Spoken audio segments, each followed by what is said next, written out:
I'm Danae, filling in for my mom, Claudia Parker, who's working with my sister, Ron Renee, who has special needs. The National Center for Learning Disabilities reports 1 in 5 children in the U.S. have learning and attention disabilities. Many of these children are just as intelligent as their peers, and with support, they will achieve at high levels. That's exactly what's happening in the life of Jordan Ashley Greene. Listen as she and her mom share their triumphant testimony. 5 Minutes of Faith starts now.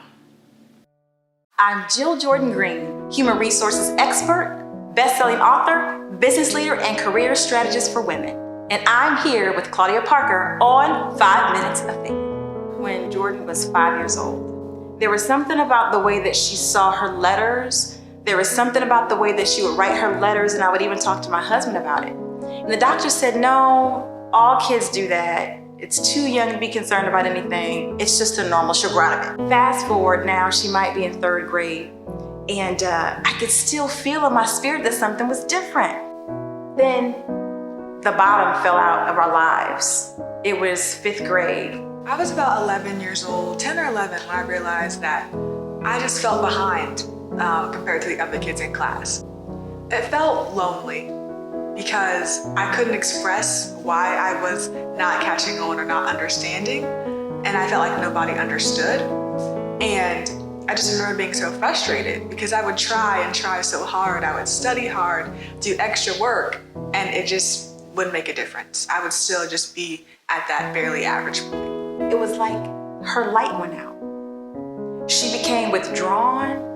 She would cry when she would go to school. She would cry on Sundays because Monday was coming. I was crying every night because I couldn't remember what was taught in the classes. It got to a point where even my peers would laugh at me or wouldn't pick me for certain math groups. And I couldn't do it myself anymore. I just remember just asking God why. One day I was going through some things in her room, and I came across this notebook, and it said, God, why am I stupid? Why did you forget me? Why me? Why can't I learn? And it just broke my heart. We had got to this place where my husband and I, we were out of answers. We could not help her. So I prayed, found myself at Barnes & Noble. Because I'm gonna be the expert, because I'm the mom, and I'm gonna diagnose what the situation is. And I found myself sitting on the floor, crying unconsolably. At this point, I hadn't talked to anyone outside my husband about what was going on, because 1, I didn't know, but 2, there was a little bit of shame that as a mom, I carried.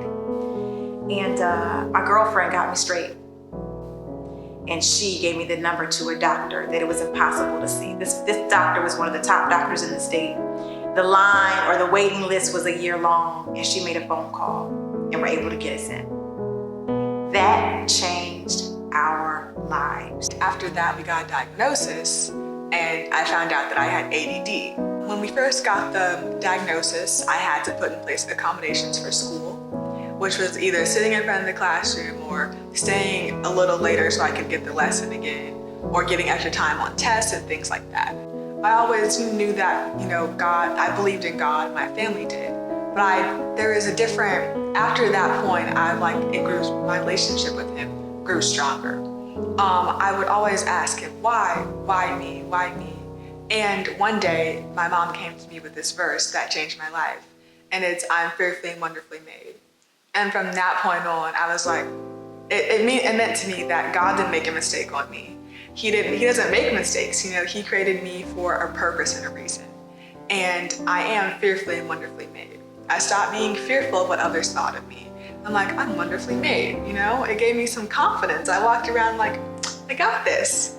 And I prayed a lot more then, and it just helped me. It benefited me to know that I wasn't behind or forgotten, and to know that he was there with me. Because every single time I felt like I couldn't go on, or I just wanted to stop pushing and just give up, he sent something or just some thoughts my way like, no, you're still going. You got this. I'm in your corner. I remember saying to her, Jordan, you can let this thing sit on you and hold you down, or you can let it propel you.